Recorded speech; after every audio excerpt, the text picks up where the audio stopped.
right, so now we get into,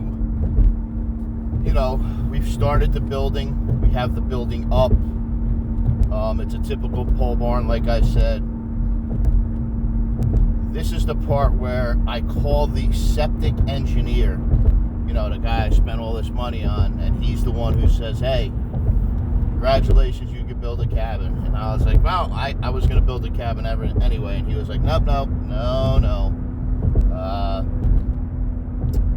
You needed my permission. And listen, this is one of the things where I really agree with townships and permits, and because there's things that I'm not a professional and don't understand. I'm a sewer guy, I'm in the suburbs, so for me a septic and a water well is a whole different animal that I've never dealt with. So the thing is, it's a very good thing that I had went to this engineer, and the engineer for the septic and the well is the same principles as a building. Just follow the blueprints. You actually could bring your blueprints down to the local lumber yard, and they'll tell you what pipe you got to get.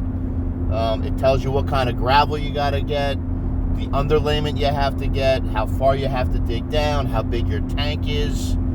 These are all things that for a foreign to septic systems, I don't know nothing. And I was prepared to put in a septic.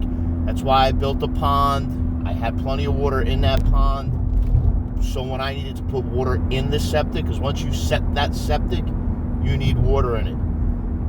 But here is the biggest problem. Know your terrain. I'm building on a mountain. I bring in a machine, a hefty machine, not the biggest machine, but a bigger machine. An excavator to dig, because you're literally digging about 300 feet into the mountain. Well, we're digging, and we're getting out there, and we realize, because the tank for the septic is about 4 foot high.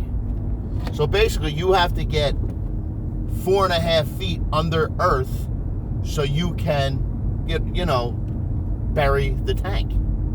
Okay, here comes the mountain again. This big old mountain in a way.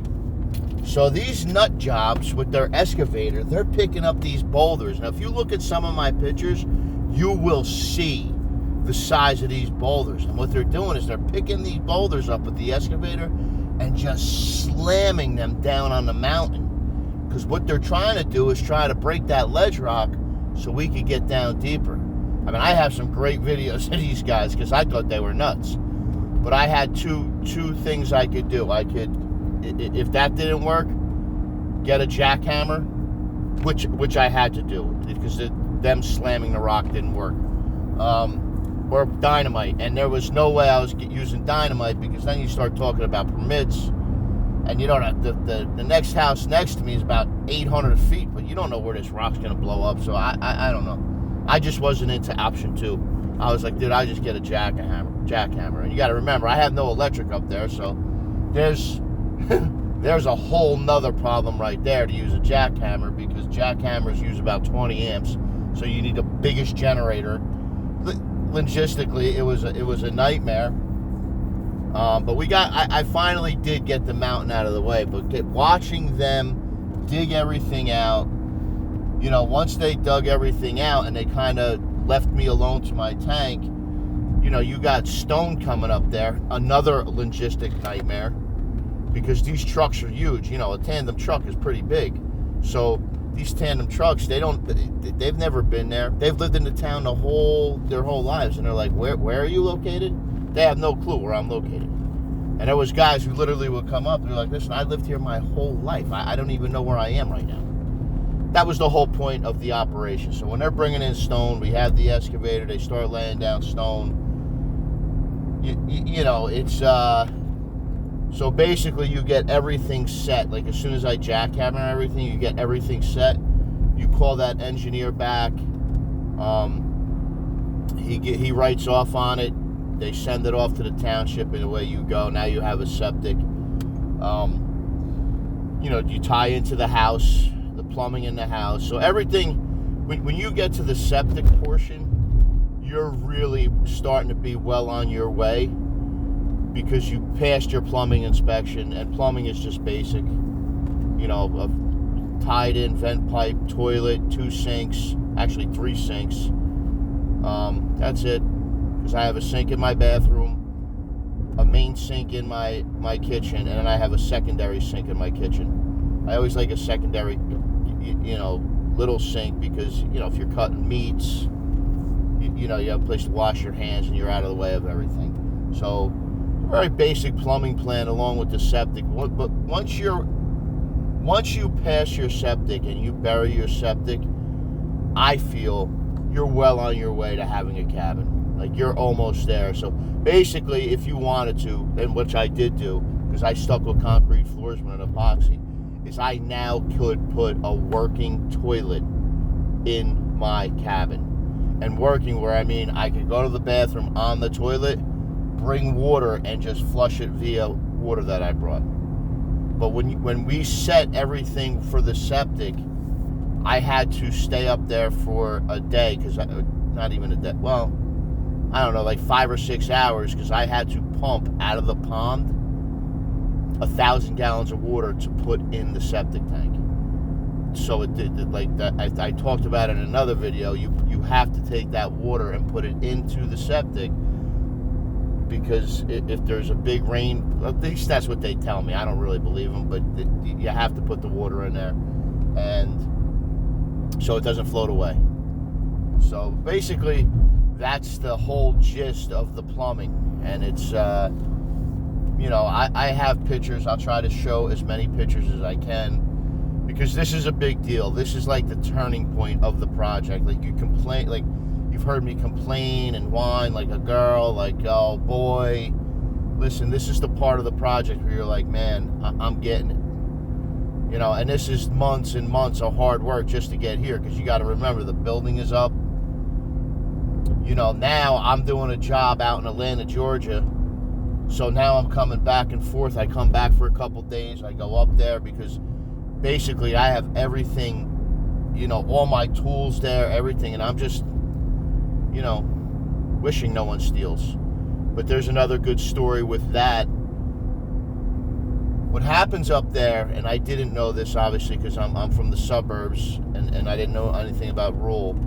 The same people who they don't like me up there. They still don't like me. I mean, I don't really think they care anymore. But what I have found, because I have cameras all over the place there. I, like anyone else, there's security and whatever. But what I found up there is, in the middle of my build, it was like almost like every 2 days there was like a local coming by the house. And I only knew the locals from the time where they came, or I would drive by in the town because I would go get beer or food or something. And I knew who the locals were. So they started, and what they were doing, what I didn't realize, because I actually knew one local up there. He was like, Jim, they're checking your property. And the reason why they're checking their property is they know if anyone comes and steals from you, they could be next. So they're always kind of watching, not because they like you, just because they want to make sure no strangers up there bothering anything. So it became like, I was worried at one point, and it just got to the point where I looked on the trail cam, and there was funky people around, but you're in the middle of nowhere, kind of, at least in the middle of nowhere for me. So they kind of kept a watch, even though they wouldn't tell me, or they didn't want to talk to me. But that's the septic, that's the tools while I'm not up there.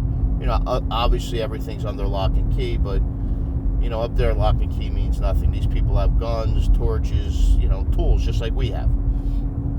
So it worked out. I mean, the septic is definitely, man, it's a great feeling now that you have a toilet. It really is. Because basically, to keep things clean, if you ever been in a boat, not a big boat, but a boat, there's portable toilets, and you could use that portable toilet, which I did, because, again, I don't want to do anything dirty up in the woods. This is my property. This is, the land. So I would have to tote that temporary toilet back and forth and clean it. And it's disgusting. I'm not going to lie. It's gross. But it has to be done. It just has to be done. You don't want to be filthing up the land. And with your well, because that's the next part of this. Your well, it seeps. My well is 425 feet, and it's going to take a lot of shit to get down there. But the point is, why even bother? Because the next part, this is the part where the well comes in, and obviously you have to have a professional. I had to bring a professional in, and I brought in a guy. I swear to God, he's 125 years old. His truck was about 75 years old. He seemed like a little leprechaun, a real likable fella. But, he's the kind of guy that should have retired 50 years ago. But whatever. There's only two. There's not a lot of games in town up there. So, there's only one of two well guys. And the other guy wanted, a lot of money. So I went with the guy, and that became a whole nightmare in itself. Because now I'm carting water up there. I got 55-gallon drums. Because you need water in any situation. You need water. The one thing about the off-grid community will tell you is no matter what, you need water at all times. Whether it's to flush the toilet, whether it's to cook, whether it's to clean, you just need water. And lots of it. Like, listen, you don't need a lot of drinking water, but you just need a lot of water if you want to maintain cleanliness. And that's what you're doing. You're maintaining cleanliness. So from that, the well guy becomes a big nightmare. We sign a contract. He brings his truck up there. He tells me I got to bring someone up here to cut this. When I already asked him, I'm like, do you have enough room? Because it's a tight space. It's a nightmare. He brings the truck. So finally, he's got his truck there. He's got everything up there. It's not the dead of winter or anything, but it's not warm. So finally, after 3 months, he's got his truck up there. I'm like, hey, guy, when do you plan on doing this? I don't want your truck up here. I want water. Like, what? So it went on for about 4 months, and he finally, after 4 months, he started drilling. And you need this guy, but he started drilling. So here he is. He's drilling. He's doing everything. I come there one day, and he's there. And there is garbage everywhere. I mean, his guys are leaving garbage everywhere. There's stuff everywhere. And I say to him, what are you doing here? This isn't a dump. Have your guys clean this up. And me and him, I start throwing stuff in his truck while he's there. He's got garbage everywhere, like Twinkie things and this. And then me and him start to argue, and he's got 4 guys. You're in the middle of the woods, but I'm like, dude, you're not leaving fucking garbage all over the place. You're not doing it. It's not happening. So me and him get into an argument. He finally finishes at 425 feet. He finally gets out of there. I go into the woods. His guy left a chair with a hole in it. So basically, his guy was shitting in the woods with one of my chairs that he cut a hole with.